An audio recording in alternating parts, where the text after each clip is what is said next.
रुपेशजी, किती उमेदवारी अर्ज दाखल केले ते कोण आणि काय सांगाल? आता सध्या आम्ही शिवसेना उद्धव बाळासाहेब ठाकरे पक्षाच्या वतीने जवळपास 16 फॉर्म आम्ही दाखल केलेले आहेत.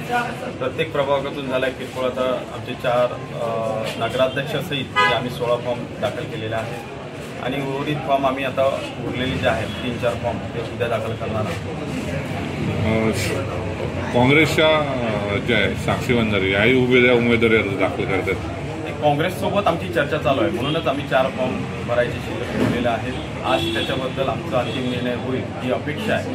कालही जवळजवळ सातत्याने आमच्या काँग्रेसमध्ये म्हणजे आमच्यासोबत आता राष्ट्रवादीसोबत आलेली आहे, मनसे सुद्धा सोबत आहे आणि काँग्रेसशी संदर्भात चर्चा जी आहे ती जवळपास अंतिम टप्प्यात आलेली आहे आणि त्याच्यामुळे एखाद वेळेस उद्याचे फॉर्म हे काँग्रेसतर्फे भरले जातील ही अपेक्षा आहे.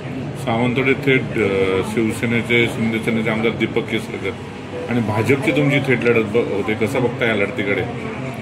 खूप गांभीर्याने घेतलेला आहे आम्ही सुद्धा, पण एक गोष्ट आहे, आमचे उमेदवार जे आहेत नगराध्यक्ष उमेदवार असतील आणि नगरसेवकाला जे उमेदवार आहेत ते सामान्य जनतेमध्ये कसे जातात, त्यांचं सामान्य जनतेचं कसं काम करतात याला आम्ही प्राधान्य दिलेलं आहे. त्यामुळे मी बरेच वेळा मला विचारलं जातं सीमाताईंबद्दल, तेव्हा सीमाताईंना मी प्रत्येकाला सांगतो की सीमाताई ह्या शहराला अपेक्षित असं विकासात्मक आणि सर्व घटकांना सर्व सामाजिक घटकांना एकत्र घेऊन स्वर्गीय जयनंद मटकर साहेबांच्या आशीर्वादाने काम करतील ही अपेक्षा इथल्या सावंतवाडीकरांना आहे. त्यामुळे नक्कीच ताईंचा विजय हा नक्की आहे याची खात्री मला आहे.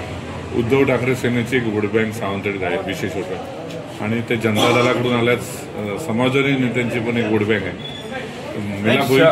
यामध्ये कुठच्या पक्षातून किंवा कोणत्या पक्षातर्फे आहे महत्वाचा सावंतवाडीचा विकास. गेली अनेक वर्ष या सावंतवाडीचा विकास कुठेतरी थांबला असं वाटतं. इथे व्यापार वर्ग असेल, स्वच्छता असेल, आरोग्य असेल, रोजगारीचा प्रश्न असेल आणि व्यापारीचे मोठ्या प्रमाणात प्रश्न असतील, या सर्व गोष्टींना प्राधान्य देणारी व्यक्ती ह्या सावंतवाडी शहराला अपेक्षित आहे आणि ही जनतेतलं हेरून आम्ही आज नगराध्यक्ष उमेदवार दिलेला आहे. शेवटचा प्रश्न, दीपक केसरकरांनी असं म्हटलंय की जनतेच्या दरबारात जाऊ आणि जनता आपल्याला कौल देऊ आणि पुन्हा जनतेचा आपण चांगला विकास करू असं त्यांनी विधान केलंय.